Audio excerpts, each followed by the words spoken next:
Hello and welcome to the podcast Shedding Candlelight on Cryptids, Hauntings, Mythology, and more. If it is weird, we are talking about it. This is your host, LeeDawna, and I am once again changing things up with my recording platform, working through those bugs a bit so that we have a show that flows a little more seamlessly. One of the things I noticed when recently reviewing the IMP show stats is that we have listeners in over 20 countries already. Yeah, I know. Thank you guys for that. It has certainly been a bit of a rocky road this far, but I do appreciate you guys being patient with me. Also, most of you are tuning in on audio only platforms. So my focus is going to remain on getting my audio up to snuff, and that includes less editing on my part. I am going to stop cutting out all of my divergent ramblings and re-recording entire sections because I fumbled over my lips and teeth and words, rolled off of my tied up tongue in all the wrong ways. Basically, having to speak slowly and redo a bunch of the stuff is boring me to tears.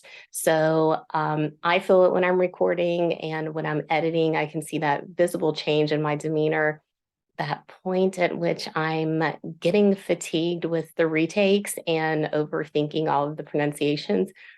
So instead of choppy, pieced together retakes, we are now entering the stage of you getting a real feel for what it's like to actually talk to me in person.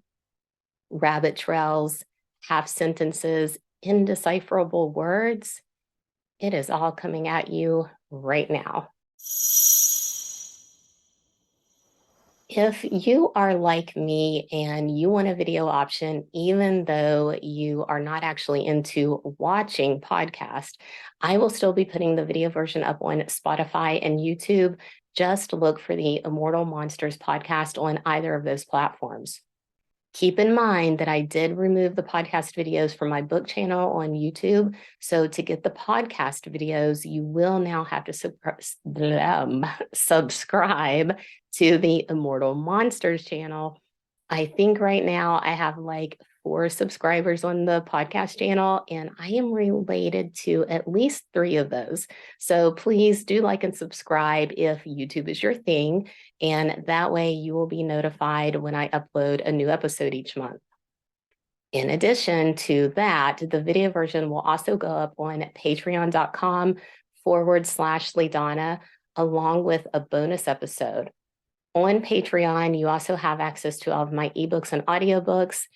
I am as non-committal as to when the bonus episode will release each month as I am to when the regular episode will release each month, but I promise you both will appear during the course of each and every month.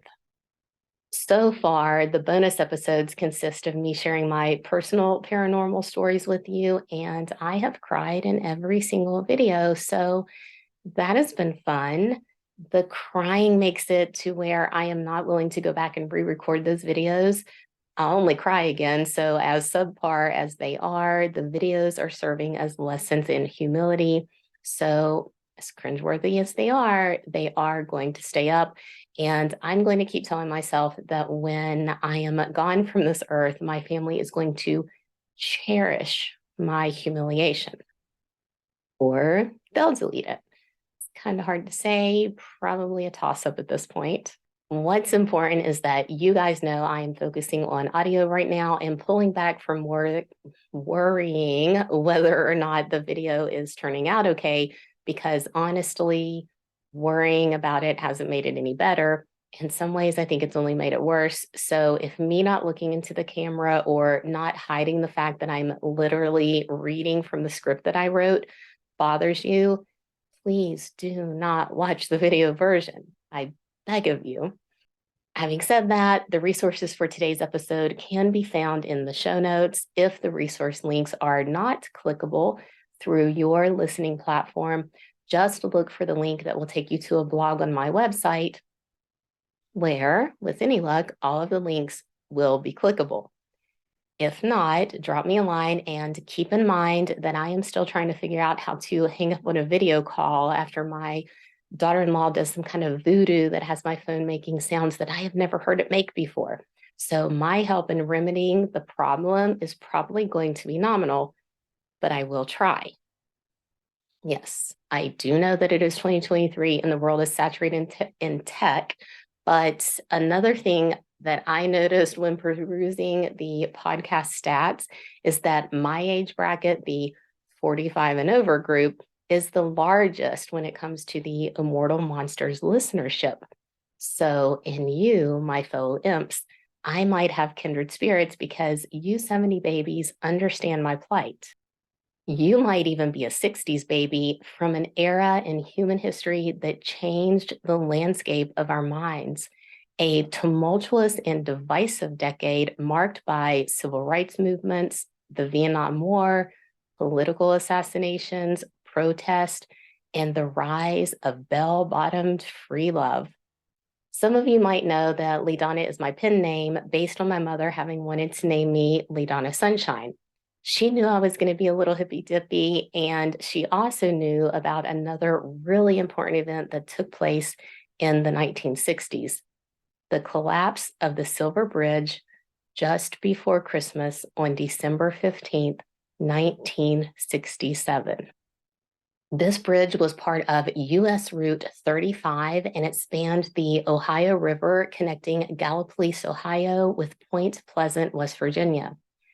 Despite somewhat regular inspections that led to the bridge undergoing about $30,000 worth of repairs in 1965, with 2 further inspections in the summer of 1967 detecting no crucial problems, one of the eye bars, a part vital to the structural integrity of the bridge, failed during rush hour traffic on that fateful December day. The Silver Bridge was 40 years old in 1967, and because of its design, there was no way to properly inspect the eye bars without taking them apart.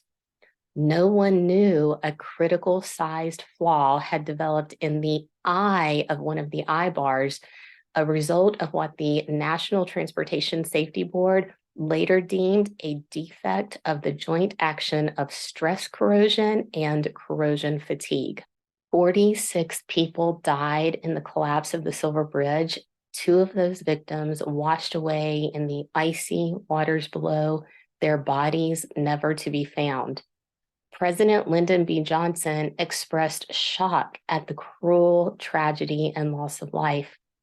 In 1968, he ordered the commencement of the construction on a new bridge, and a year later, the Silver Bridge was replaced by the cleverly named Silver Memorial Bridge, which is about a mile south of the old structure. 2 folks who died in the collapse on December 15th, 1967, had just told their family and friends about a muddy-shoed stranger who knocked on their door at 3 a.m. one morning. The man was over 6 feet tall, wearing a black suit, black tie, black hat, black overcoat, and those muddy black dress shoes. He had a neatly trimmed mustache and goatee, lightning flashing off in the distance behind him, giving the man a sinister look as he asked to use the phone of the young couple whose house he was calling on. Afraid of the out-of-place stranger on the porch of their rural abode, the young couple told the man they did not have a phone, and they shut the door in his face. The man faded away into the night, and the encounter was so odd to the couple that they shared it with those they were close to, concluding that the man had been a fearful omen of some sort, possibly even the devil himself, something their friends and family believed to be true after the couple died a mere 3 weeks later. This couple's story is how John Keel opens his book, TheMothman Prophecies. Published first in 1975, it wasn't until its release that strange events in and around the communities utilizing the Silver Bridge were linked to the bridge's collapse. But this doesn't mean that others from the Ohio River Valley were not already whispering about omens and strange goings-on. John Keel might have put Point Pleasant, West Virginia on the map for ufologists and cryptid hunters, but locals knew it was a hotbed long before the rest of the world caught on.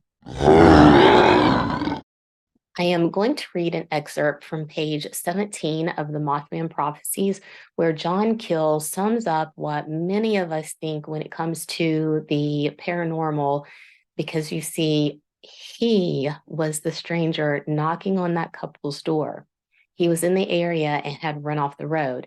He did eventually find a home on the dark back road where a kind gentleman made a call for him without letting Mr. Keel inside. After the bridge collapsed and Keel heard the rumors about Beelzebub swirling about, he realized he was the man sparking the myth. Here's what he had to say about it. Those of us who somewhat sheepishly spend our time chasing dinosaurs, sea serpents, and little green men in spacesuits are painfully aware that things are often not what they seem, that sincere eyewitnesses can and do grossly misinterpret what they have seen, that many extraordinary events can have disappointingly mundane explanations.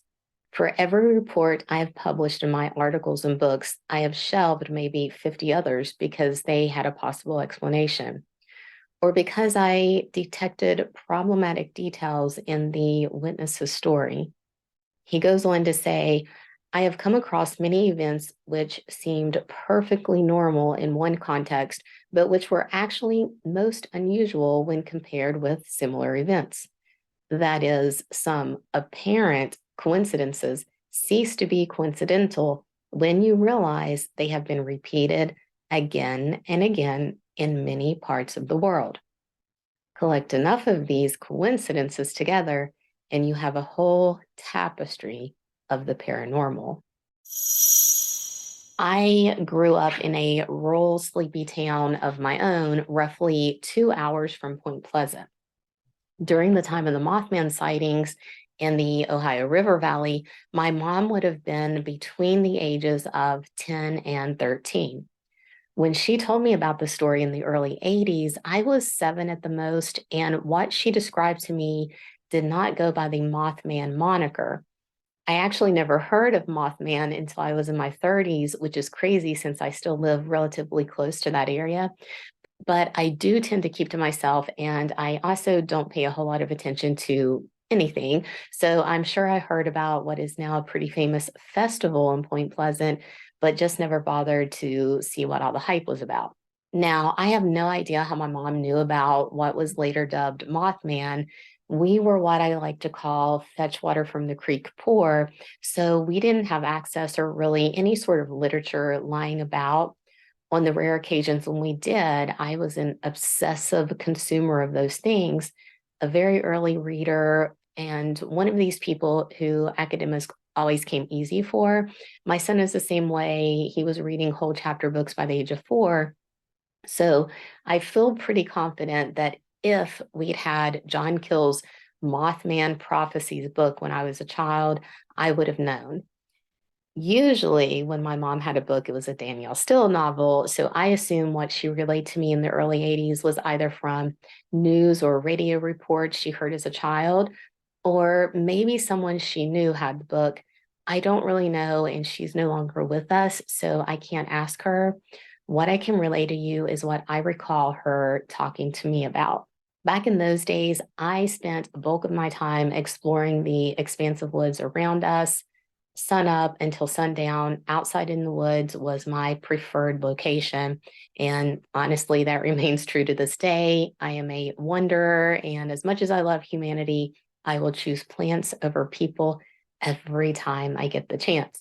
So one day, either when I was coming or going, my mom stopped me to ask if I'd ever seen what she described as a man-sized butterfly, later clarifying that this is a man with big butterfly-like wings, because I was apparently too excited about the possibility of seeing a giant butterfly.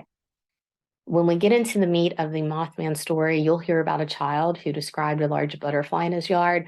So I don't know if my mom heard this particular story or not. I just remember her telling me about this creature, giving me the butterfly wing description, and then telling me this being was an angel who would appear to people right before something bad was going to happen. She told me to let her know if I ever saw the angel, giving me the impression that this thing would show up and you wouldn't know what bad thing was going to happen, only that it meant bad things were coming. And listen, I was still fascinated by the idea of this butterfly winged angel man. In my mind, encountering this thing in the woods was going to be great fun. But mom was clearly afraid of it. So I specifically remember telling her not to worry, that if I saw it, I would just ask what was going to happen. And then I was going to ask the angel not to let the bad thing happen. I mean, in the mind of a child, it was a really simple solution.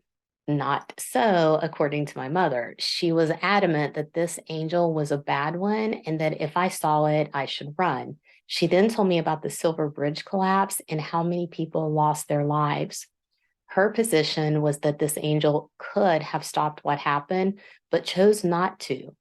It didn't even go so far as to even warn the people. She said this being did not care if you were young or old, it would let you plunge to your death, and it might even be the one marking you for death. She was most certainly afraid and intended for me to be as well.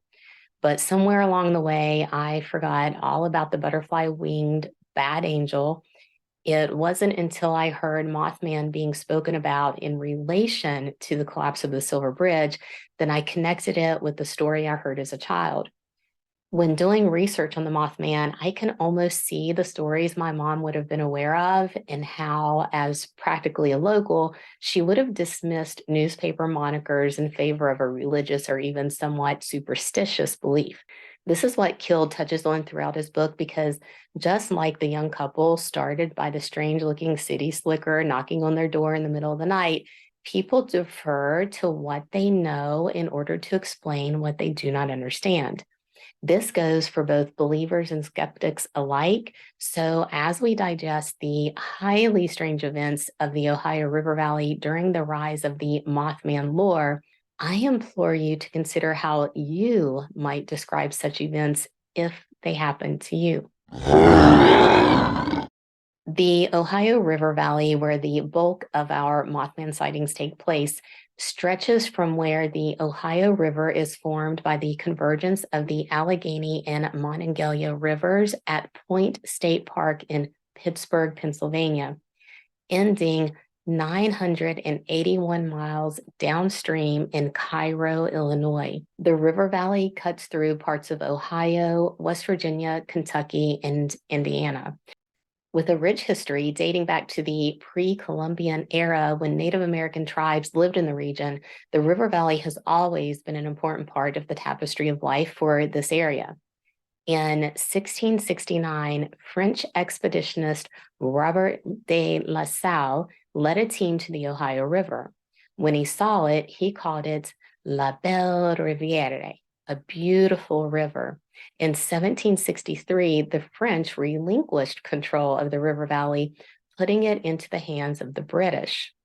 20 years later, in 1783, the region became part of the new Republic of the United States. Now, in many cultures, including some of the Native American tribes, it's believed that places where rivers converge are powerful locations. Depending on which trail you're running down, this could be a literal manifestation of energy, a thinning of the veil, a mingling of worlds, a bat signal location to all the other worldly things out there. Whatever the case, these places tend to have long storied histories that are very similar no matter where you are in the world. Is this because people settle near water and this is where civilizations spring up? So naturally, we would expect most of the history to be in those places, whether it's paranormal or not. Yeah, probably.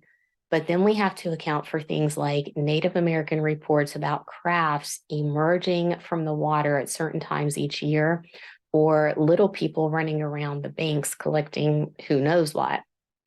Then there are the sightings of UFOs and all manner of cryptids and humanoids that are not only reported on today, but that are part of the recorded histories of many cultures dating back hundreds of years.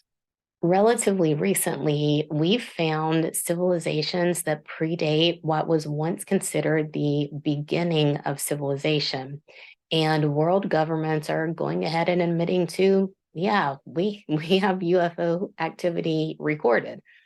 I don't know what any of that means, but it is a good reminder that we should never keep our heads inside neat little boxes that deflect everything that is unexplainable. For the purpose of our story today, we are looking at a specific section of the Ohio River Valley where the Kanawha River, the largest inland waterway in West Virginia, which is also highly polluted, by the way, converges with the Ohio River in a tranquil little town called Point Pleasant. On November 7th, 1777, in the midst of the American Revolutionary War, a chief of the Seven Nations, a confederacy of Native American tribes, went to a fort that was built at the convergence of the Kanawha and Ohio rivers. This man was the feared and skilled leader of the Shawnee, and his name was Kanawha. I am sure my pronunciation didn't come close to the Shawnee native tongue, so I will use the Americanized version of the name that some of you will be familiar with, Chief CORNSTALK. He went to Fort Randolph with two other men, one of them a Delaware chief named Red Hawk. CORNSTALK wanted to warn the Americans that the British were bribing and amassing the other nations against them. You see, Chief CORNSTALK had befriended the Americans, and it said that he was such a skilled fighter that the Americans adopted his techniques in order to win many battles against the British, who greatly outnumbered them. So CORNSTALK warned the Americans about the approaching armies. He wanted to find a way to de-escalate the situation or to try and figure out how to get the Americans to appeal to the other tribes. Being an honorable man, he let the Americans know that if he had to, and if he was forced into this fight, he would fight on the side of the Seven Nations. Upon this admittance, Captain Arbuckle, who was in charge of the garrison, took CORNSTALK and his companions hostage. Arbuckle hoped this move would deter the other tribes from attacking because CORNSTALK was so very respected and he was feared and admired. The other tribes wouldn't want to risk losing him. So Arbuckle said, hey, you can't leave. But he supposedly did make sure CORNSTALK and his men were treated well, like honored guests who just couldn't go home to their families. There are some reports suggesting that this hostage scenario was something CORNSTALK orchestrated himself because he was a brilliant war strategist. And while he was at the fort, he did indeed help the Americans. For instance, he drew maps of the area stretching, I believe, all the way to the Mississippi River. Whatever the case, on November the 9th, Chief CORNSTALK's son, Elenabisco, not even close on that one, guys, but his son came to visit his father. His son, too, was then detained. The next day, on November 10th, 1777, two young men from the garrison left the fort in order to go deer hunting. While gone, they were attacked by Native Americans. One of them was killed, but the other survived. When the body of the soldier who was killed arrived back at the fort, a group of his enraged, bloodthirsty peers broke into the quarters where their honored guests were staying, and they slaughtered the now four-member party, believing that CORNSTALK's son had led the other tribes to the fort, and even that CORNSTALK himself might have been involved in setting up an ambush around the fort. Chief CORNSTALK was shot 8 times after his mere presence alone as he stood to face the attackers had given those men pause. Once he lay dying on the floor, it said that he cursed the men and their land thusly. I was the borderman's friend, Many times I have saved him and his people from harm. I never warred with you, but only to protect our wigwams and lands. I refused to join your pale-faced enemies with the redcoats. I came to the fort as your friend, and you murdered me. You have murdered by my side my young son. For this may the curse of the Great Spirit rest upon this land. May it be blighted by nature. May it even be blighted in its hopes. May the strength of its peoples be paralyzed by the stain of our blood. Just from the pollution alone that has wreaked havoc on that area and that land, I would say that Chief Cornstalk's curse came true tenfold. But I told you this bit of the lore because in modern circles, it's said this curse is what brought all of the strange and bizarre events to the valley.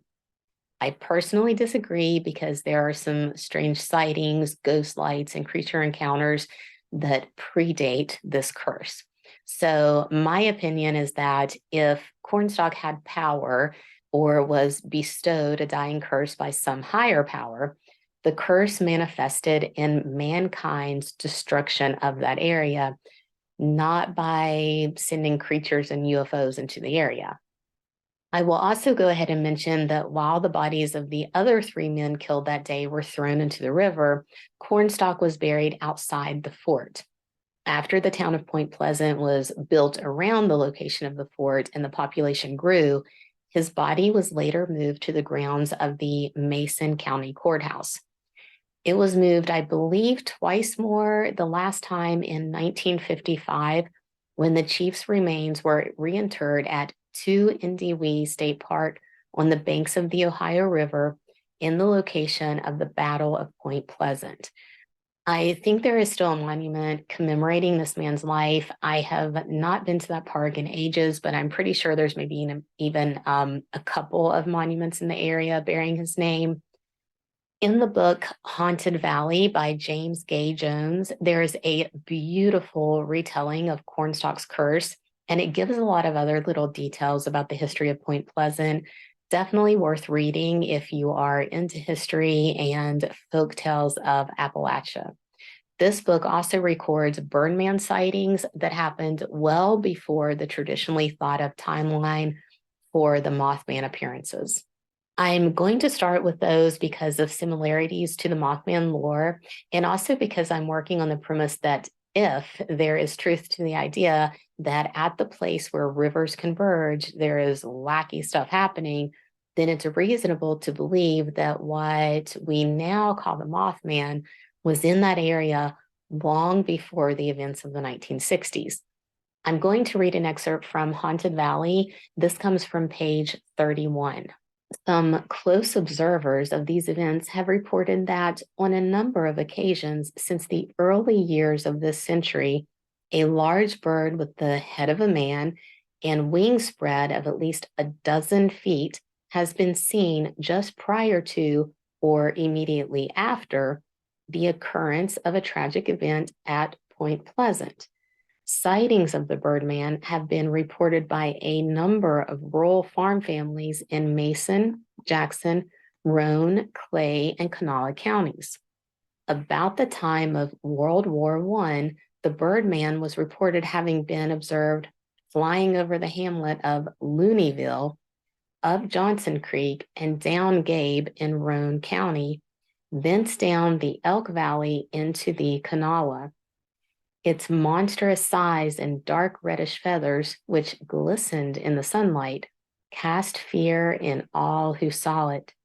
Parents were so alarmed at its appearance that for days afterward, they forbade their small children to play outside the house.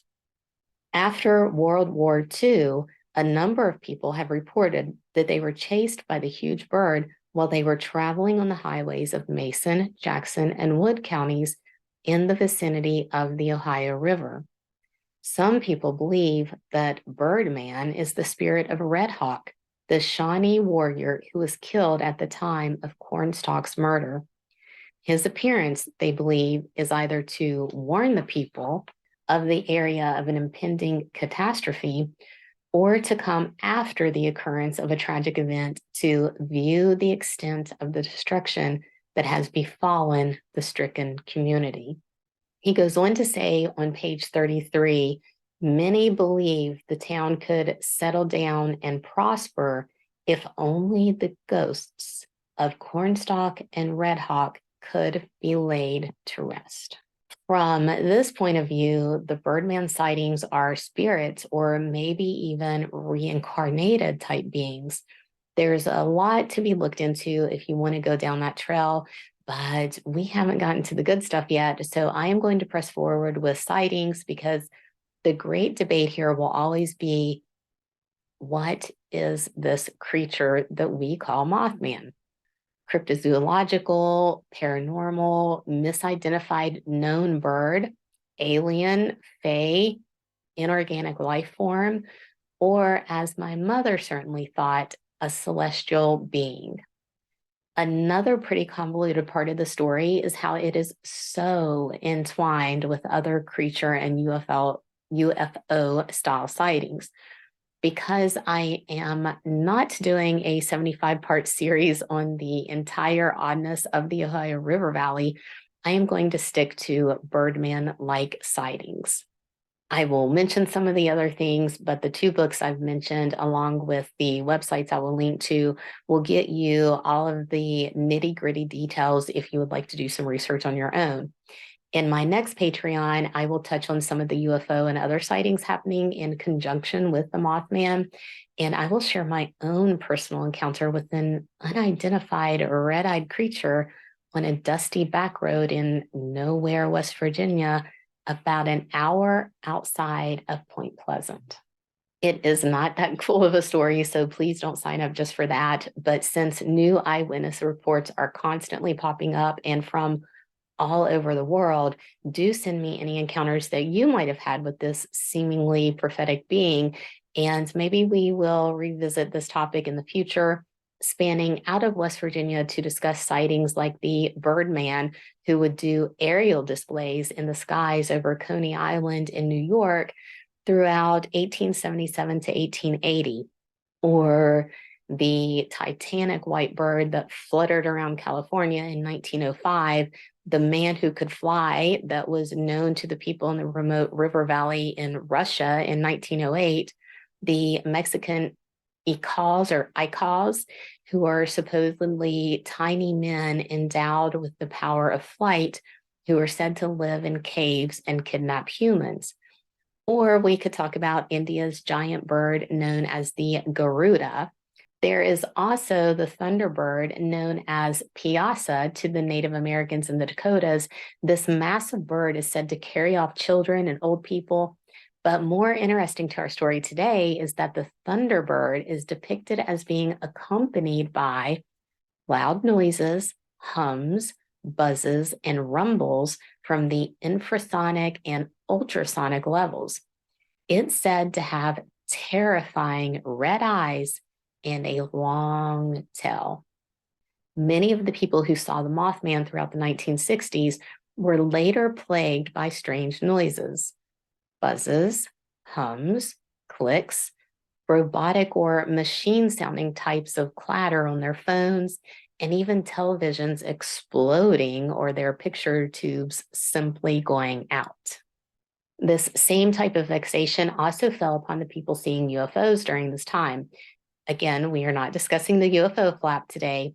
For now, I'm going to do my best to keep us completely grounded in the events leading up to the Silver Bridge collapse, focusing solely on Mothman sightings in and around Mason County, West Virginia. In almost every sighting, the trademark of the Mothman is glowing red eyes. Eyes that are not reflecting light the way animal eyes are known to do, but emitting light.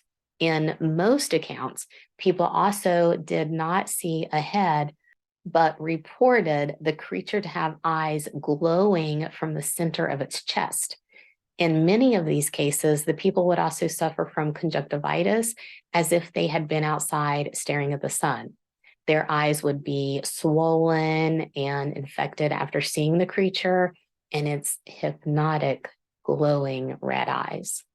One account where no glowing red eyes were reported comes from 1961 when a prominent woman in Point Pleasant was driving along Route 2 with her elderly father. They were passing through a section of what was called the Chief CORNSTALK hunting grounds when a tall, man-like creature suddenly appeared on the road in front of them. The woman slowed down. As she got closer, she could tell that the big gray figure was much larger than a man. It was in the center of the road, and a pair of wings unfurled from behind it, their width nearly filling the expanse of the roadway.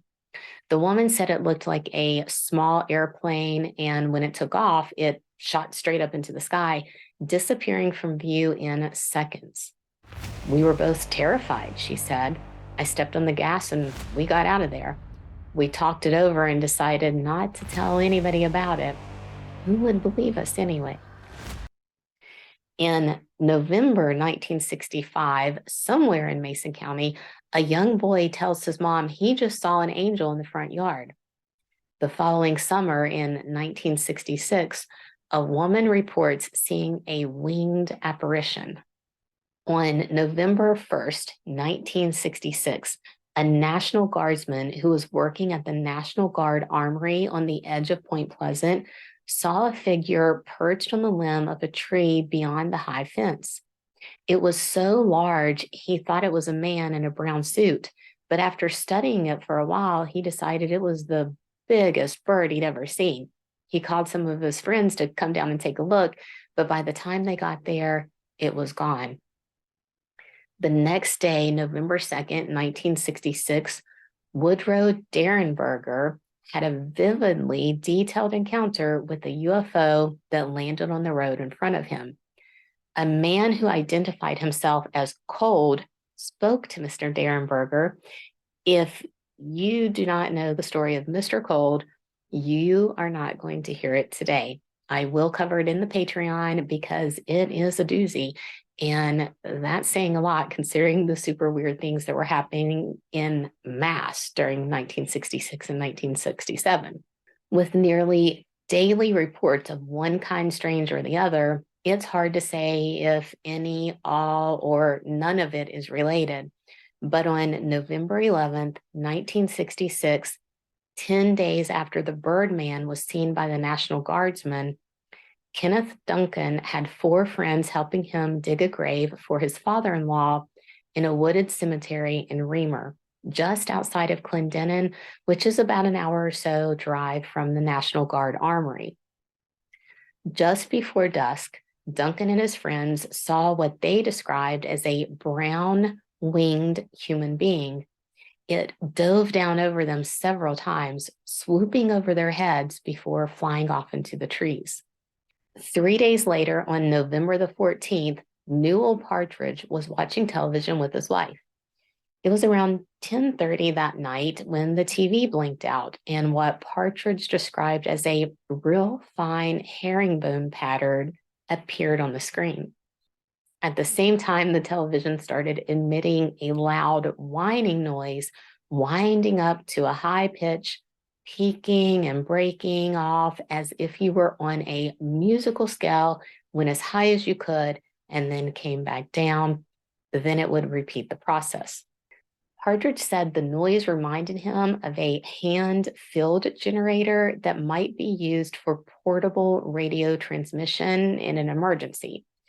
I have no idea what that is, but maybe you do, and therefore perfectly understand the sound the Partridge family heard this night.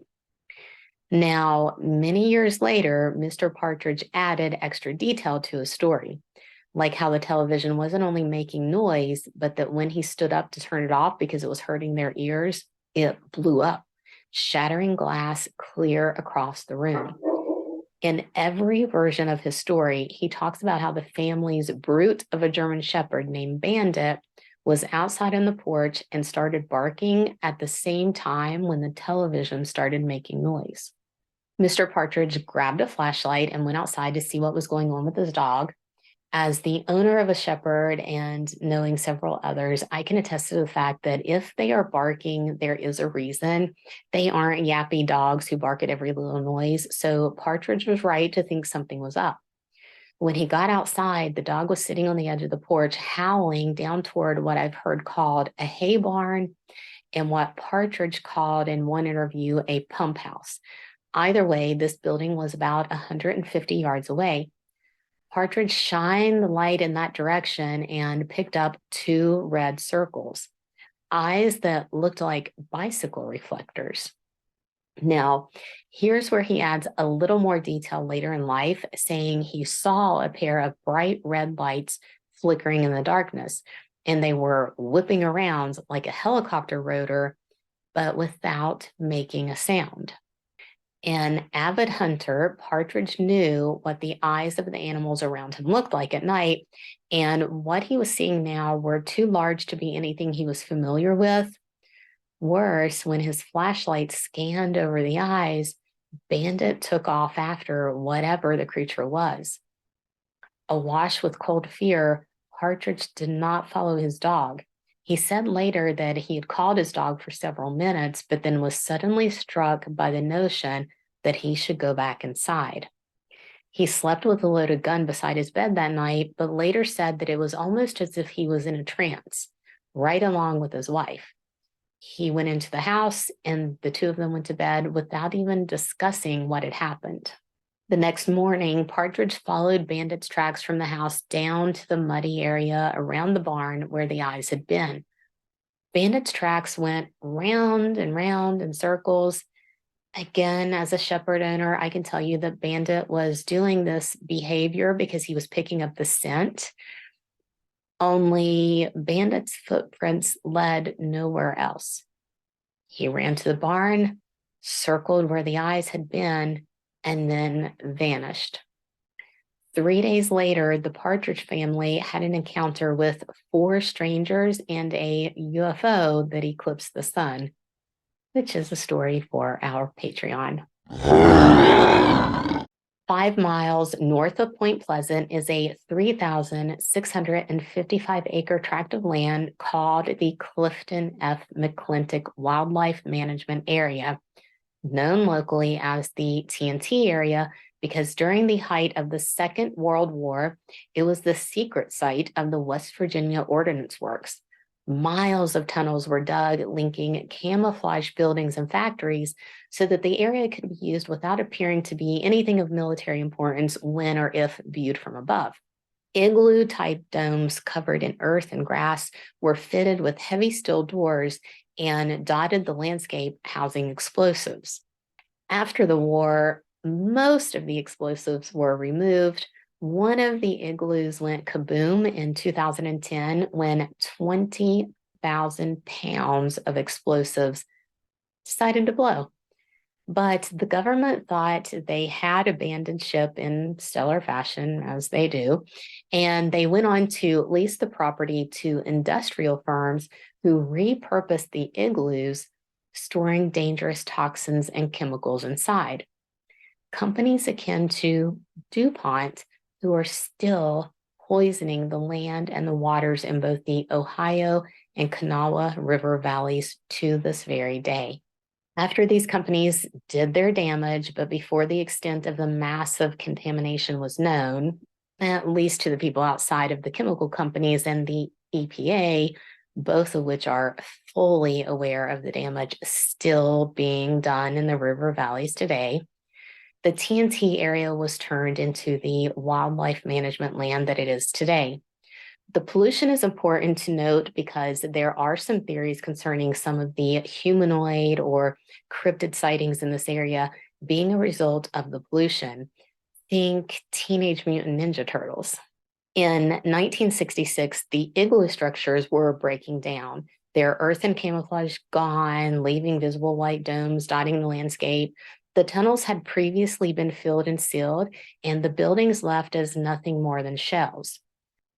One building near the entrance to this area will be particularly important to our story moving forward. This building is 3 stories above ground, 4 if you count one little section. It is sometimes called the North Power Plant and also often referred to as the generator building. Again, it's already a shell in 1966, windows broken out and doors falling off of hinges. The TNT area was highly used by locals.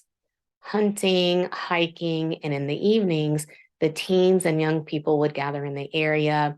They would drag race, socialize as youngsters do, and couples would find dark parts of the wooded area to park themselves in so they could have a little bit of alone time for a while. One day after Mr. Partridge lost his dog on the night of November 15th, 1966 at around 11:30, two young married couples were driving through the TNT area. Roger and Linda Scarberry with Steve and Mary Millette. They were cruising around looking for friends, but said that no one was out there that night, and the spattering of houses located in and around the TNT area were dark. So 18-year-old Roger Scarberry drove his passengers back toward the front of the TNT area, pulling his 1957 Chevy alongside the generator building that stands near the unlocked gates at the entrance. His wife, Linda, gasped in horror.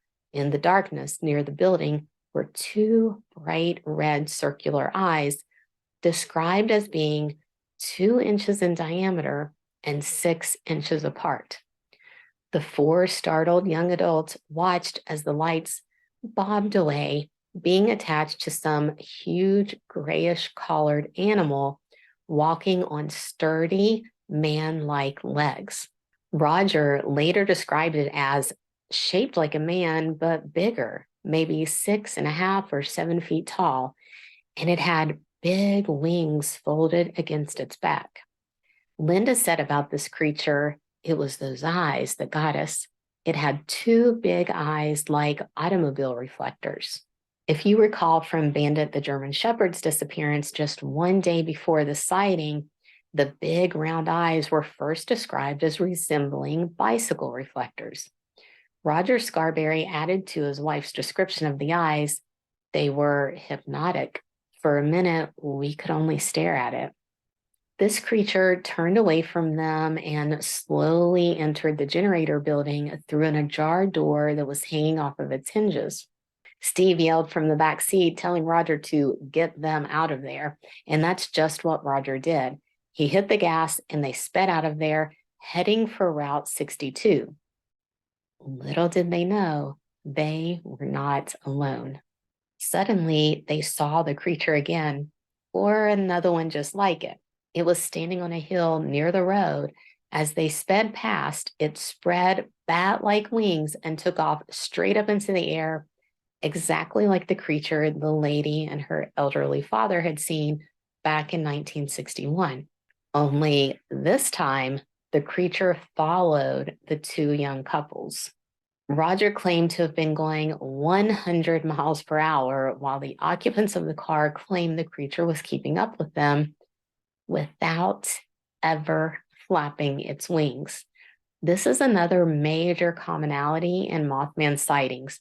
This thing never seems to need to flap its wings. It can shoot up into the air like a rocket and then glide at speeds up to 100 miles an hour with no visible signs of propulsion. It doesn't even need to take a running leap like a lot of other birds do. Mary Millette, who Keel described as a strikingly attractive brunette, said that she could hear the creature making a squeaking sound like that of a big mouse. I do not know about mice, but I am here to tell you that one of my aunts had a rat in her house the size of a groundhog. This thing was enormous. The hole it chewed from the exterior of their house into the kitchen was enormous. I also saw a 30-foot long black snake that no one believed until many other reports of these big snakes began popping up all over the area. My husband has since met a good number of people who basically can't believe that other people don't know these massive snakes are in our little mountains. Just last year, I stumbled upon a record-breaking 6-foot long copperhead. I didn't catch it or document the size because when I say I stumbled upon it, I mean I literally stepped on this poor baby. I had on my Vibram toe shoes, so there wasn't much separating me from this stunning snake, and I got a seriously good feel of it moving underneath my foot. It was kind enough not to bite me though, and I so appreciated that. I was forced to retreat because I had my little great nephew with me as well as my dog. And Sadie, my dog, was ahead of me. But when we stopped advancing, she turned to come back because she doesn't allow me out of her sight. So I had to back away from the snake and out of the area, send my nephew back to his mama, and direct Sadie in a wide path around the snake, who was by this time heading down toward the creek. And sadly, I never saw it again. Another odd encounter from last year is we started seeing these giant frogs that rival the large poisonous frogs that we've seen in Brazil. After these enormous frogs started popping up, we were startled by a tadpole with a head nearly as large as my fist. I did take pictures of that and I got some video of this tadpole. Again, I was born and raised in the woods, and my poor mother could not keep me out of the mud. Catching frogs, lizards, and even snakes was fun for me. I have never seen anything like this tadpole before. Pollution is bad, guys. Just say no. Okay, so getting back to the Mothman, who is busy flying at incredibly fast speeds without using wings. It is squeaking and following two young couples just one day after poor Bandit went missing. The Mothman chases after the Scarberries and the Millettes right up to the city limits, where Roger Scarberry, our driver, happens to notice the carcass of a large dog on the side of the road. He races his passengers past the carcass and straight to the Mason County Courthouse, where the sheriff's office was housed. The youngsters burst through the doors and blurted out their story to Deputy Millard Halstead. Halstead had known these kids their entire lives, and he later told Keel that they had never been in any trouble, and they were so scared that night that he took their report seriously. So seriously, in fact, that he got into his patrol car and followed Roger back out to the TNT area, stopping at the city limits to first look for the dog carcass that had been there only minutes before. It was now gone. Once they reached the generator building, the red-eyed creature was also gone. Halstead flipped on his police radio, and a loud, garbled sound like a tape recording being played at a very high speed blasted from the speakers, drowning out the voice of the dispatcher. The next morning, Sheriff George Johnson called for a press conference. Apparently, like his deputy, Millard Halstead, the sheriff believed the teens, and he let the media come and ask the four young people whatever questions they wanted to. Mary Heyer, a reporter in her 50s who had worked for a local paper called The Messenger for 20 years, took the story, unfolded at the press conference, and put it out on the Associated Press. This is often called the AP, and it's the oldest cooperative 24-hour news wire in the United States, as well as being a premier news source worldwide. So by the evening of November 16th, which completely unrelated is my son's birthday, the birdman sighting was being talked about everywhere. According to Keel's book, a copy editor somewhere in the world dubbed this thing the Mothman, giving it a moniker fitting with the Batman TV series that was popular at the time. What's interesting to me is that there is a moth called the comet moth. If you're watching the video version, I'm going to put pictures of this moth up on the screen. It has tails to its wings that hang down and look like legs. And when you're looking at a vertical picture of this moth, it does have the general shape described by eyewitnesses. And it has spots on its wings that look like circular eyes. Now, the tails of the wings are not sturdy man legs, and the spots are not glowing red orbs that burn the eyes of the people who look into them. This moth also only lives in Madagascar, which is what we call a haul from here. But it is one of the largest moths on the planet, twice as large as the adult monarch butterfly, yet still comes in at only 11 inches. But like I just told you, here in West Virginia, we have groundhog-sized rats and record-setting snakes. So who's to say that the mutant theory isn't true and Mothman is in fact some genetically mutated freak of nature? Maybe the copy editor who dubbed this thing as the Mothman knew about the comet moth, and the descriptions floating around inspired the name, which to me is maybe a bit cooler than it being inspired by Batman. According to Keel's Mothman Prophecy book in 1966, Point Pleasant had 6,000 residents, 22 churches, and no bars. I did not fact check him on that, but being from the general area, I can attest to there being a church on every corner. So the numbers track, as does the fact that when something strange happens in the backwoods, people grab their guns. I know when I've heard other podcasters talking about the chaos that's getting ready to unfold in the TNT area, they describe it just like that: chaos, a bunch of yahoos running wild with guns. Well, I can assure you there were yahoos present that I am aware of. No one was accidentally or intentionally shot. When the TNT area was finally shut down by local law enforcement with the aid of the National Guard, it was after out-of-towners came crawling all over the place. So let's get back to the red-eyed beast who might just be a lonely little critter looking for love. Beginning on the night of November 16th, 1966, loads of locals were piling into the TNT area looking for the thing that chased the Scarberries and the Millettes. It was a social event, cars slowly cruising up and down the roads, young people trying to get their flirt on or escape into the woods for some alone time, and entire families were gathering to visit and to gossip. You can bet your bottom dollar that mamas were digging out their best recipes and baking up a storm. Any chance whatsoever to prove that their pie crust is flakier than everyone else's.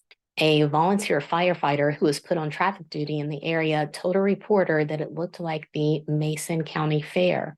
Later, as the scene continually grew more crowded with the arrival of outsiders, colleges, news crews, and people from hundreds of miles away, John Keel would liken the experience to being in Times Square on New Year's Eve. But here on this demurely crowded night of November the 16th, toward the back of the TNT area, little could be heard at the house tucked between the igloos. The home was owned by a man who was a superintendent for one of the chemical companies that had previously leased the land. I believe he was given the house as part of his job, and then Ralph Thomas went ahead and remained there with his family despite the pollution. In his defense, the damage was not common knowledge at the time.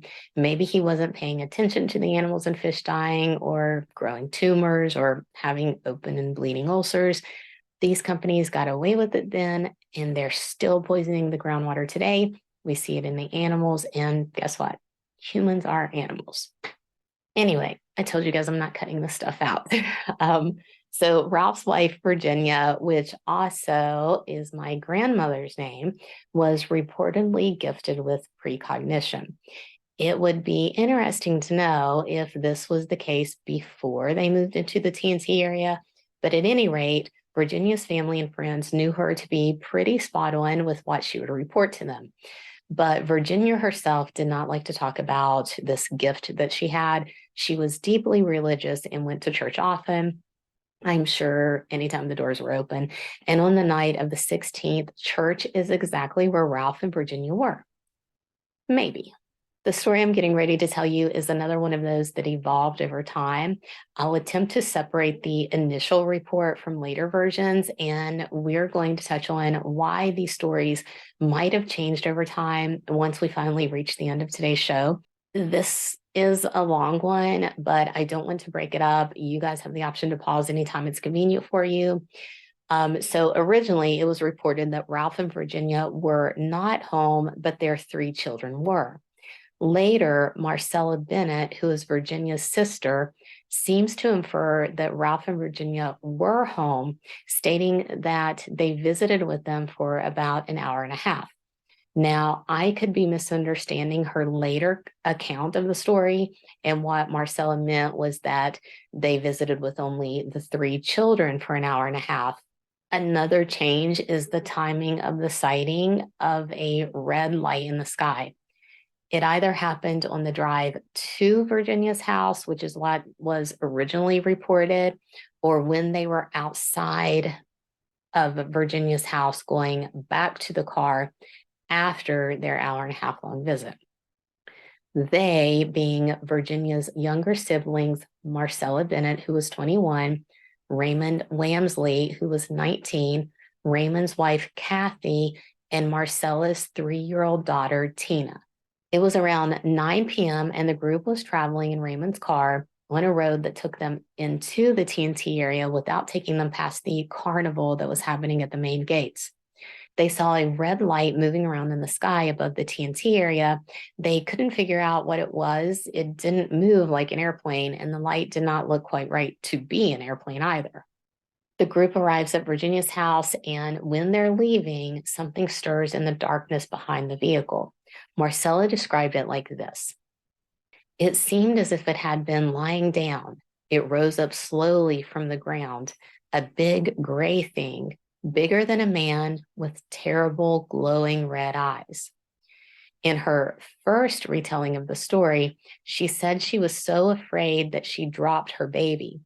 The child began to cry, but Marcella couldn't move. She was transfixed, hypnotized, as Keel says, by the blazing red circles on the top of the towering headless creature. Its wings unfurled from its back, and Raymond finally sprung into action, grabbing Marcella and scooping her baby from the ground. They all raced back to the house, going inside and bolting the door. There was a sound on the porch, and 2 red eyes peered through the window. Everyone in the house was terrified. Raymond called the police, and they did respond, finding nothing when they got there. The armed posse that was only about a mile away as the crow flies had no idea any of this was happening. They found out the next day when they read about the event in the local paper. Later in years, Marcella added more detail to her story, stating that she had reached forward and grabbed the handle of the car door, and that's when she saw an eerie shadow that seemed to ooze across the lawn behind the car. She watched in horror as the mass assembled into something solid and stood erect in front of her, the eyes not merely reflecting the light, but emitting it. In a 2003 interview with Mothman scholar Andy Calvin, Marcella went on to add that despite how the mass of shadow became solid in front of her, she still thought that it was a man. It was gray, and she immediately thought that he was wearing some sort of gray work clothes. This part of her story tracks with how our minds will process what we're seeing through the lens of what we know, except now Marcella adds the detail that this man had feathers and was standing there relaxed as if it had been waiting for her to just walk up. She then felt like whatever this creature is, it's not from Earth. She then goes on to say that it did have a head and neck, a long neck that went way down, hanging on the side like a bird. A few other sightings also talk about an extraordinarily long neck. So the question becomes, are the sightings of different creatures, or when eyewitnesses say Mothman does not have a neck, is it because the creature simply ducked its head down in front of its chest, giving the appearance that his glowing eyes are embedded in his chest? Another change that Marcella makes here is saying that she did not drop her baby there by the car, but that when they were all running back to the house, when she tried to step toward the porch, her legs gave out and she fell on top of her daughter. She was paralyzed with terror and could not lift herself off of Tina despite hearing her baby crying. She thought, quote, well, she's dead. I'm killing her, unquote.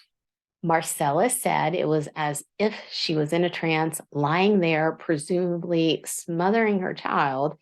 Then she heard a tremendous whoosh and felt the arms of her brother pull her off of Tina. He got her and her baby into the house, and she was placed on the couch, going in and out of what was happening while the creature tried to get through the bolted door. Her brother calls the police, and this part of Marcella's story ends. However, days later, Marcella was being treated for post-traumatic shock. Linda Scarberry, one of the young girls in the car that was chased by the beast only the day before, was also being treated for post-traumatic shock. Both women had nearly the same symptoms, and they each went on to experience decades of nightmares and paranoia.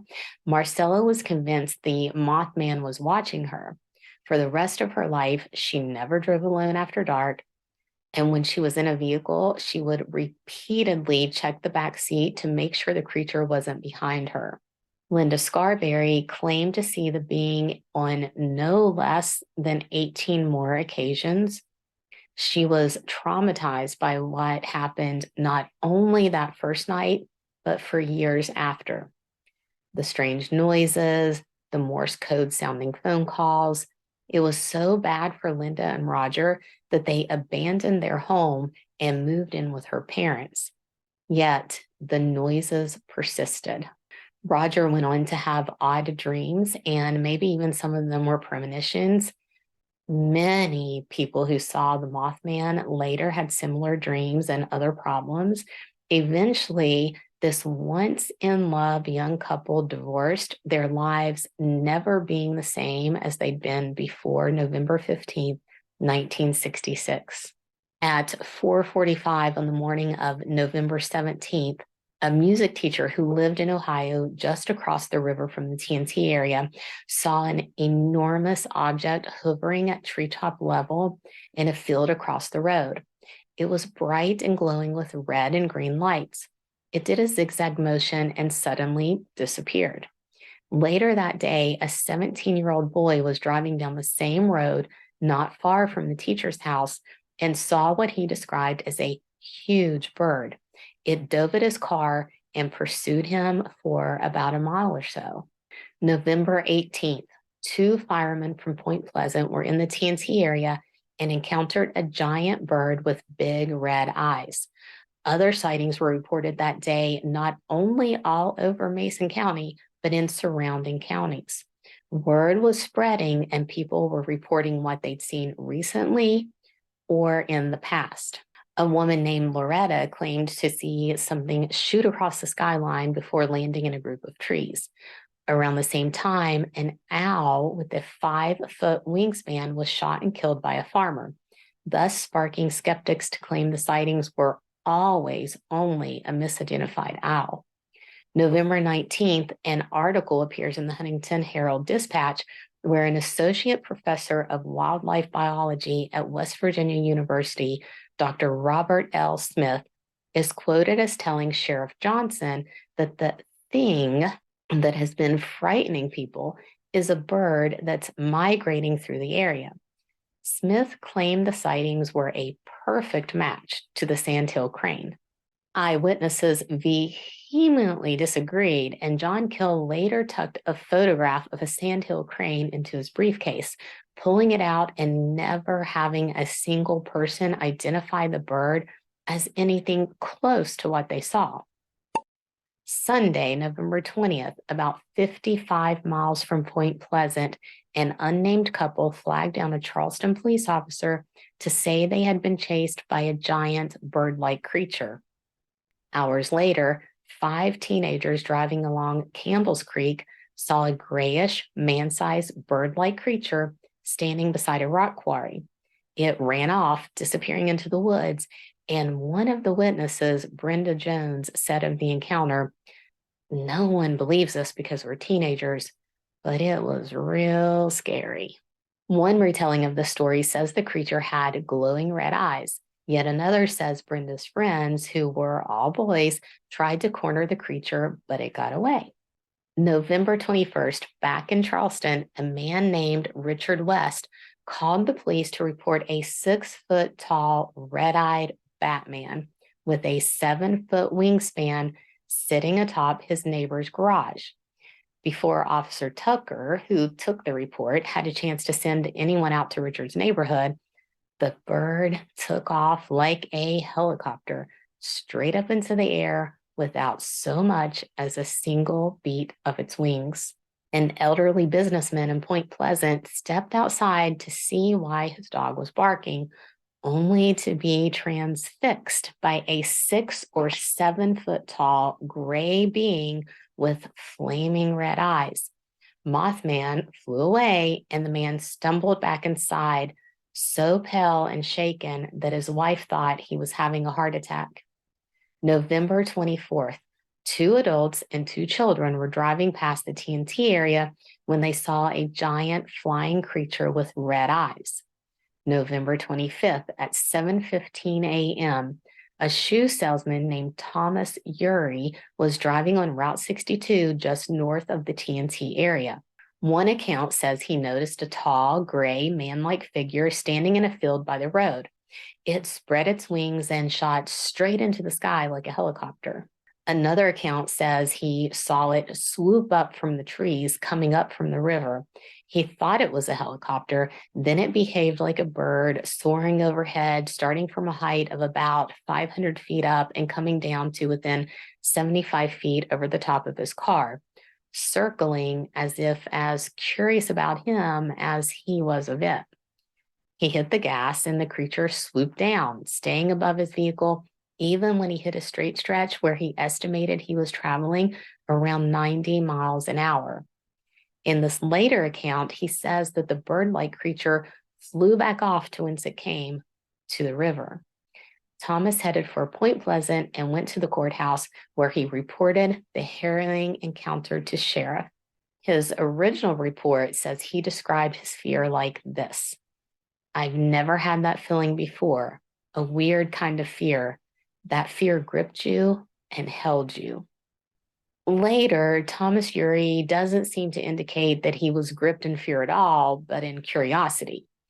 Interestingly, after his encounter, it's reported that Thomas's mother became the recipient of the same strange computerized type calls that so many other people in Point Pleasant were experiencing. November 26th in Middleport, 15 miles north of Point Pleasant, a 5-year-old boy interrupts his father's reading time, announcing, "There's a butterfly in the backyard." The man paid no attention to his son until the boy said, "But Daddy, it's as big as your car." Later that same day in nearby St. Albans, a housewife saw a 6-foot-tall creature standing on the lawn beside her porch. She said it had a funny little face with no beak, only big red eyes that popped out of its face. I think she's saying that it was bug-eyed, the eyes protruding out of the face and not actually like springy or popping out of the sockets like slinky eyes. The next day, November the 27th, 18-year-old Connie Carpenter, Mary Heyer, the reporter, her niece, was driving home from church at around 10:30 that Sunday morning. As she passed the Mason County golf course, she spotted a gray figure that looked like a man, but only much larger. It was 7 foot tall and broad and had large, round, fiery red eyes that hypnotized her. She later reflected that it was a wonder she hadn't run off the road. Her car slowed and wings unfurled from the creature's back. She estimated the wingspan to be about 10 feet, and as she stared intently at this thing, it slowly rose straight up from the ground. No noise, no flapping of wings, just lifting effortlessly into the air, its eyes still fixed on Connie's. And then it came straight at her, swooping low overhead.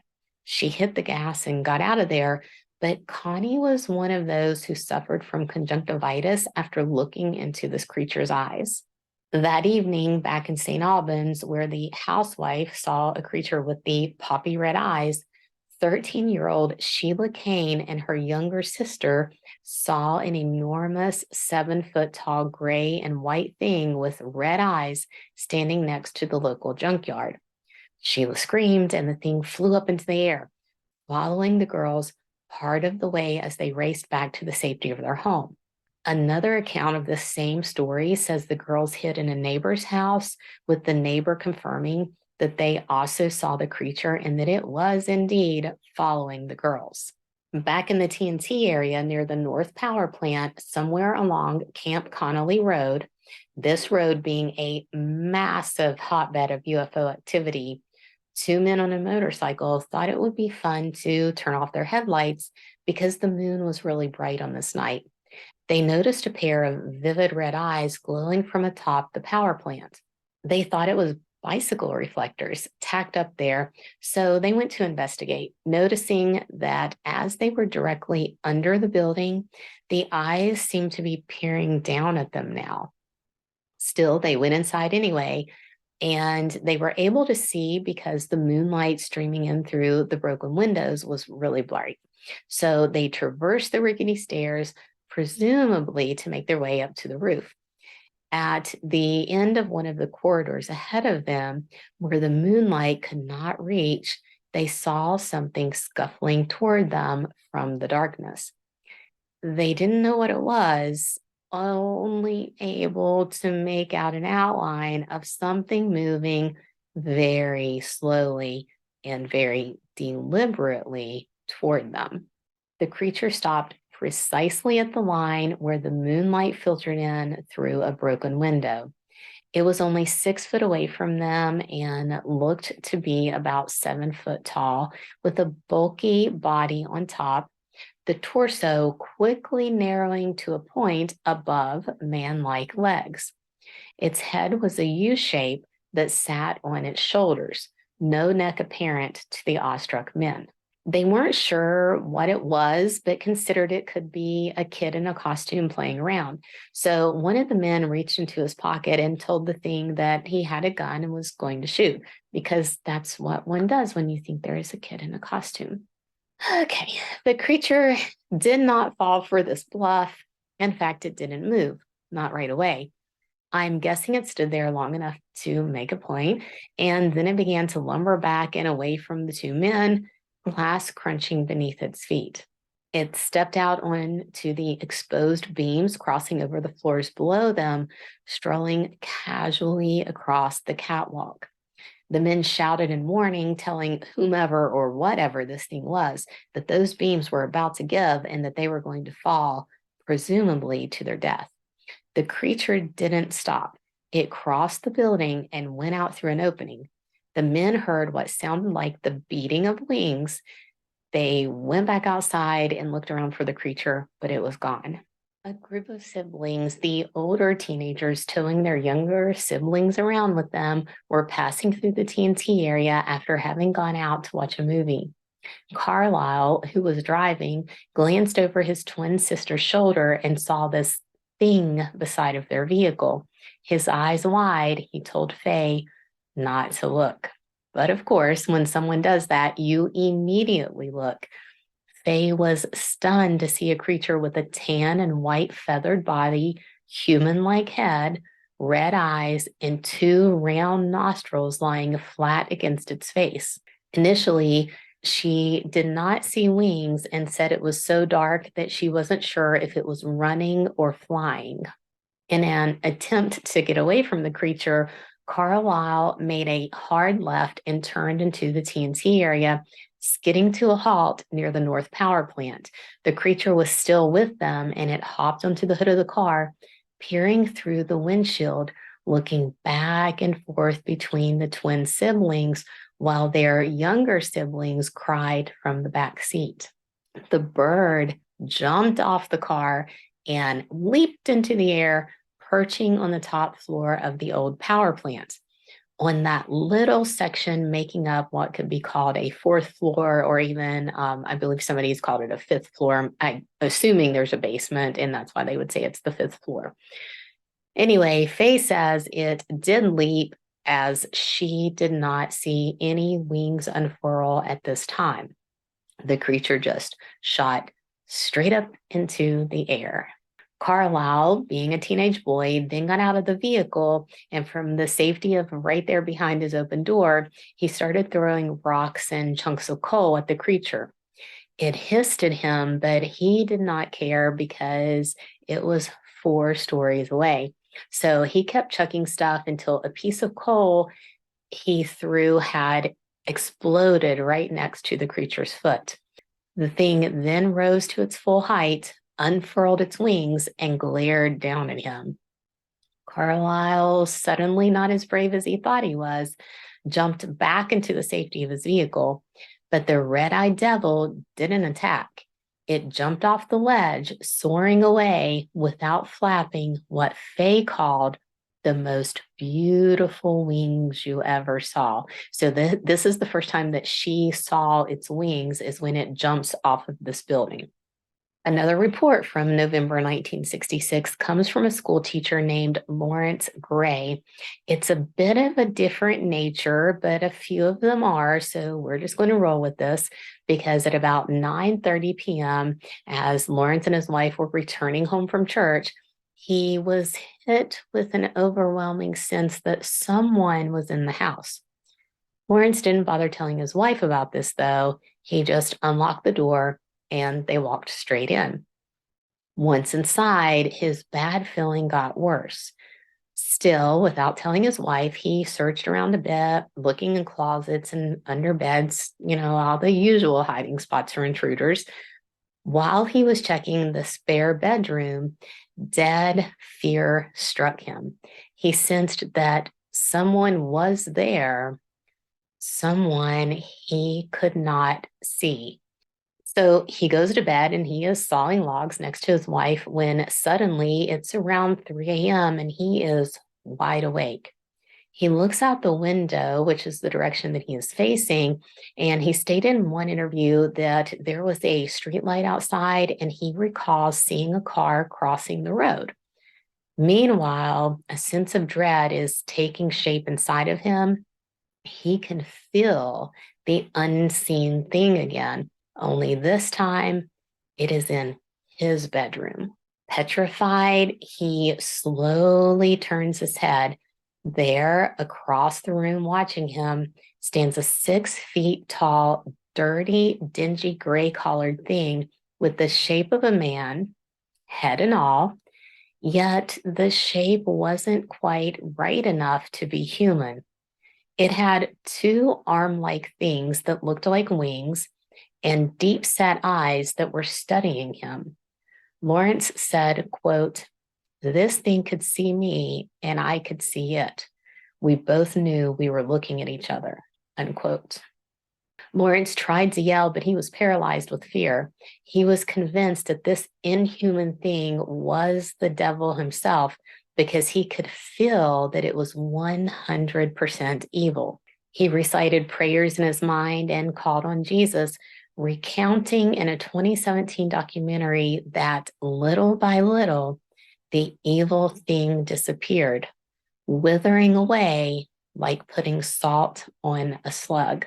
When it was gone, Lawrence regained control of his body and woke his wife, telling her what happened. She was then as certain as he was that this thing was evil, and they both thought it was the Mothman people had been seeing, though his description was different because what he saw had an obvious head and no red eyes. Over 50 years later, Lawrence said his encounter was still as clear in his mind as the night it happened. As my mother did, he attached religious meaning to the creature, both of them believing it was a bad sort of angel. At 3 p.m. on December the 4th, 1966, 5 pilots were standing on the field of the Gallipolis Airport in Ohio, just across the river from Point Pleasant. They saw what they first believed to be a plane. Watching it approach, they realized it was a massive bird traveling what they later estimated to be 300 feet above the river and at a speed of 70 miles per hour. These men saw an unusually long neck and said the creature seemed to be turning its head from side to side as if it were taking in the scenery or looking for something. They never saw the bird flap its wings. One of them screamed that it was something prehistoric, and Everett Wedge grabbed his camera. He sprinted to a small plane, but by the time he got airborne, the creature had vanished somewhere downriver. December 6th, a mailman in Maysville, Kentucky, 115 miles west of Point Pleasant, claimed to see a huge bird that matched pretty closely to what the pilots described seeing 2 days before. Later, on the same day of December 6th, back in the TNT area, a pair of adults saw a huge man-like gray figure with glowing red eyes flying overhead. December 7th, on the Ohio side of the river and 20 miles north of the TNT area, 4 women also saw a monstrous bird flying overhead, only they said it was brownish and silvery. The same day, John Keel himself arrives in Point Pleasant. If you are not familiar with John Keel, last name spelled Keel, look him up. Form your own opinions about his work as an investigative reporter of the paranormal. Other folks were certainly interested in all of the reports coming out of the Ohio River Valley during this time and even before. But Keel is looked at as the one who strung these things together, prompting part of the lore dealing with the Mothman being linked to prophecy about catastrophic events. So on December 7th, the day Keel arrived in Point Pleasant, he had a meeting with Mary Hyre, the Scarberries, the Millettes, and the still swollen-eyed Connie Joe. The group took Keel out to the TNT area on this very night.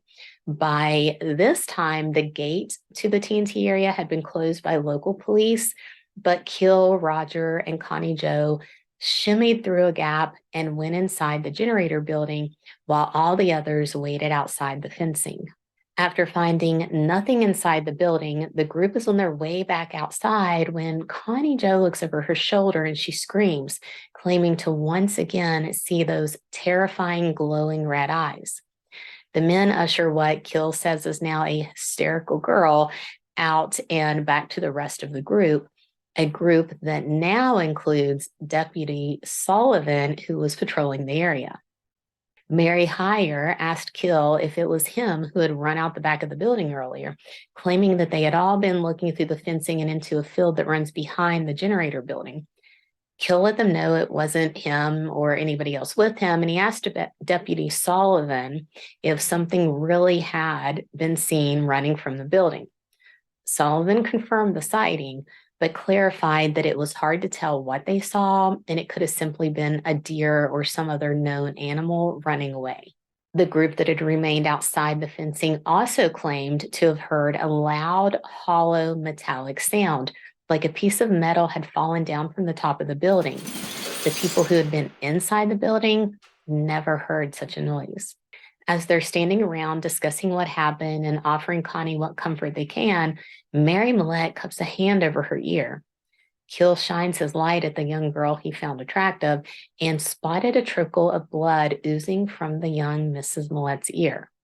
Now, Keel has a lot of theories about what happened on this night. We are not going to discuss those right now. All I'm going to mention is that Keel passed a spot that whenever he drove or walked by it on this night, he was gripped in fear.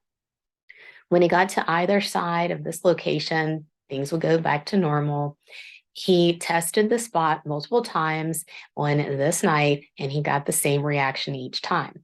Thus, he called this the zone of fear. Was he sensing a portal or a thin section in the veil?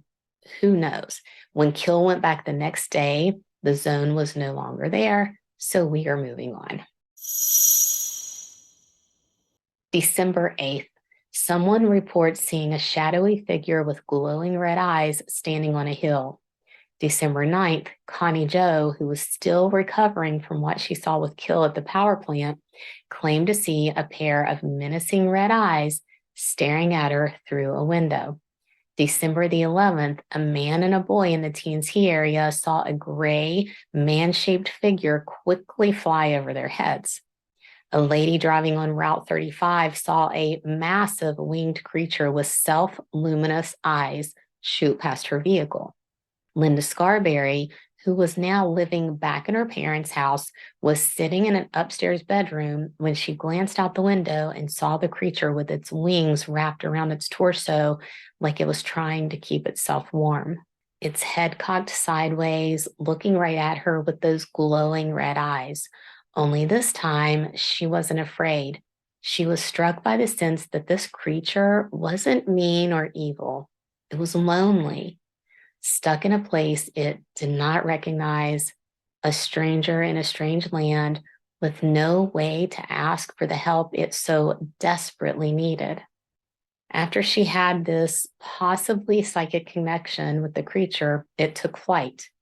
Linda heard the beating of the wings above her house, and she said the wings beating caused a pressure difference in the atmosphere that made her ears pop. January 11th, 1967, at 5 p.m. in Point Pleasant, Mabel McDaniel was walking past the drive-in restaurant known as Tiny's, which up to this point has been the scene of some UFO sightings. Mabel saw what she thought was an airplane soaring over Route 62, but it was flying too low, and she noticed what she described as men's legs hanging down. She didn't see any head or neck, and the wings never moved.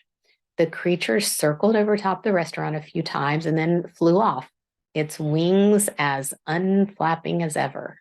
On March 12, 1967, a mother and a daughter had an encounter with a white figure that sounds more traditionally angelic, so to speak. They were driving home from church late at night at around 11:30, which is way late to be coming from any church service that I've ever been to.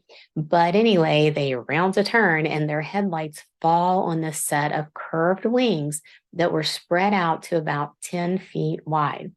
Same as Mothman's wings. But they saw a head on the being and said it appeared to have very long hair. After a few seconds, it flew straight up into the air. Being religious, the women were convinced it was either an angel or Jesus Christ himself. After their sighting, they did fall victim to what so many other eyewitnesses did, the plaguing noises and strange phone calls. May 19th, 1967, Brenda Stone and a female friend were driving down Route 62 near the TNT area when at roughly 10:30 p.m., they saw a shadowy figure with two bright red eyes perched high in a tree. Brenda slowed down so they could get a better look, and that's when she saw a huge, vividly red object driving toward the same tree.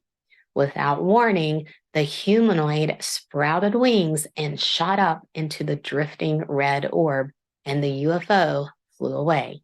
Later this same year, in 1967, 16-year-old Linda Sigmund of Pomeroy, Ohio, was out on a drive with her boyfriend. At around 7:30 p.m., they pull off into a farmer's field. While they were simply pulled over to stargaze, Linda sees a vivid light on the horizon to her right. It suddenly streaks toward them, hovering 10 feet above the parked car and flooding the inside of the vehicle with penetrating light. Linda screams for her boyfriend to start the car, and he does, dropping into gear and kicking up a cloud of dust as he shoots back out onto the road. Linda scans the sky, horrified to see the UFO is following them, and even more shocked by the 9-foot-tall winged humanoid telling the UFO. It is now fall 1967. A family of 5 is traveling southbound on the West Virginia side of Route 2, heading toward Point Pleasant. These folks were not from the area, and the children in the back seat had no idea what had been happening in Mason County. One of the little boys catches sight of something out of the corner of his eye, what he later describes as a bum running along the thin strip of woods between the river and the road. This bum was wearing baggy brown pants, a brown flannel shirt, a brown hunting hat with ear flaps, and a pair of aviator goggles with circular red lenses. The scruffy-looking man was keeping up with the vehicle, and the family watched him for several hundred yards until a wide bend in the road moved their car away from him. A couple of seconds later, the brother of the boy who originally spotted the man shouted that the man was now flying. Our original observer disagreed with his sibling, insisting it was not the same guy. This one had shot straight up out of the woods and was wearing a silver suit with wings. The man held his arms up by his chest and had glowing red eyes. He headed toward the east, disappearing behind a hill, and that was the last the family ever saw of him. Noteworthy is the fact that the running man's red-lensed goggles were not glowing. Only the silver-suited flying man's had that emitted glowing light. As we near the end of today's story, I want to mention that during the spring of 1967, there was a new influx of college students, reporters, would-be cryptid hunters, ufologists, and slews of other people still filtering into the area and basically bugging the heck out of locals. While the rash of UFO encounters, animal mutilations, and Mothman sightings were winding down, there is some speculation that this is because locals were tired of the hubbub. They wanted their peaceful town back. You get that by keeping your mouth shut about the weird stuff that's going on. Also, a big chunk of what I've intentionally left out of today's episode is that after the local police got fed up and the National Guard was called in to close down the TNT area, many of the strange visitors in town were thought to be government agents of varying sorts. Locals were reporting being threatened, people flashing lights in their faces, basically full-on cover-up, Men in Black type stuff. We'll talk about all of that in the Patreon episode. Whatever the reason might be for the slowdown in sightings, by November of 1967, there was a real sense of dread seeping into the bones of the town. Residents spoke of it as being the calm before the storm, only they knew deep inside that the storm was coming and that it was going to be devastating. Point Pleasant was filled with omens, and the people experiencing them felt absolutely hopeless. November 2nd, 1967, Virginia Thomas is in the kitchen of her home deep within the TNT area when she hears a loud squeaking sound, a type of clatter she'd never heard before. She steps outside. The sound that she gave her best description of, saying it was like a bad fan belt, but only much louder, seemed to be coming from one of the nearby igloos. As she's standing there, a large shadow spreads across the lawn.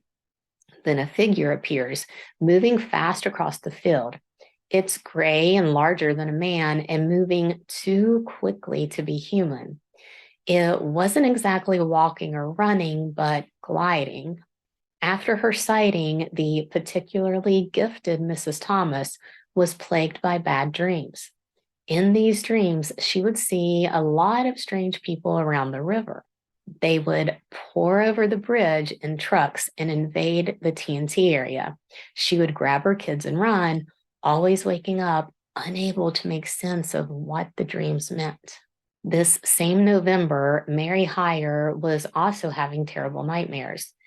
She told John Keel about one in particular when he came back to West Virginia this heavy laden month in November 1967. She recounted a disturbing dream where a lot of people were in the river drowning while Christmas packages floated in the water around them. She'd never had a dream like this one before, and ever since having it, she'd been uneasy. Mary went on to tell Keel about the overwhelming sense of dread so many residents were having. You can't really put your finger on it, she said, but it's like something awful is about to happen. While in Point Pleasant this November 1967, Keel wasn't sure if it was all the people reporting that something just wasn't right, but he himself felt an oppressive cloud looming over the area. Everything is quiet, Mary Hyre told him. Too quiet. On December 15th, after President Johnson flipped the switch to light up the Christmas tree on the White House lawn, the broadcasted ceremony was interrupted. Shortly before the ceremony had begun, during rush hour traffic, the Silver Bridge collapsed. Remember those dreams I had? Mary Hyre commented. It was exactly like that. Sorry, I have to keep pausing to even get through this section because I'm such a crybaby. In the small community of Point Pleasant, no one was left untouched by this tragedy. Many families lost multiple loved ones, and I wish I could tell you about the people who lost their lives, about those who survived, the Good Samaritans, the first responders, and the time it took to actually recover the bodies of the victims. But I can't because I am already struggling to not sob, and there are plenty of books and documentaries, though, so you don't need me to blubber my way through that. You can find any information that you want on the collapse of the bridge.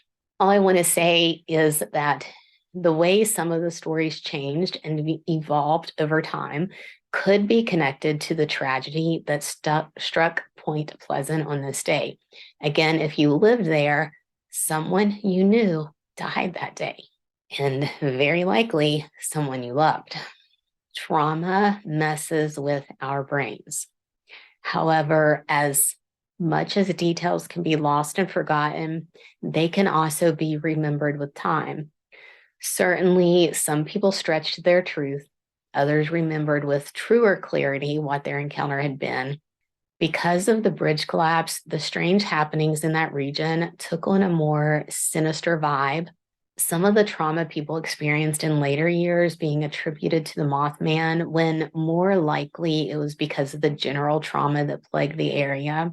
As my mother pointed out, tragedy does not care if you are young or old.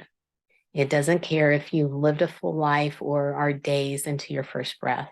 Most cryptid lore isn't linked to such dark things, but as it stands today, the vast majority of people who see Mothman regret it. They often live with this sense of dread. As the child that I still am, because it's normally more astonishing to find me not covered in mud, and if you want a lizard, snake, or frog caught, I'm still down for that. I promise you that if a man-sized butterfly lands on my lawn, I will go against my mother's warning and try to speak to this creature. Maybe he is just a lonely stranger in a strange land, trying his best to warn people that something evil this way comes. I haven't been in Point Pleasant in ages, which is sad because I have family down that way and it would be good to see them again. But if I ever do get back to that area, I will post some photos on my social media for you guys and maybe even shoot some video. Do not hold your breath for that to happen. But if you want to see the things that I might not ever get around to doing, you can find me on social media using some form of LeeDawna or LeeDawna author. My website is leedawnabooks.com. It is a Shopify store, and I do sell direct to everywhere in the world. Paperbacks are signed, but you need to message me if you are outside of the US so I can check on the feasibility of shipping. I'm working on having prices adjust by country for the ebooks and audiobooks. But if you try to buy something and it's coming up as the price of 3 houses and 13 cars, just message me and I'll figure out how to fix the pricing for your country's currency. Send your personal encounter stories, comments, show ideas, or anything else you'd like, as long as it is PG, to leedawnabooks@gmail.com. Patreon.com/LeeDawna. Immortal Monsters on YouTube. Like, subscribe, follow, and do not fear the man-sized mutant moth. He comes in peace or as a death omen. Such a crybaby.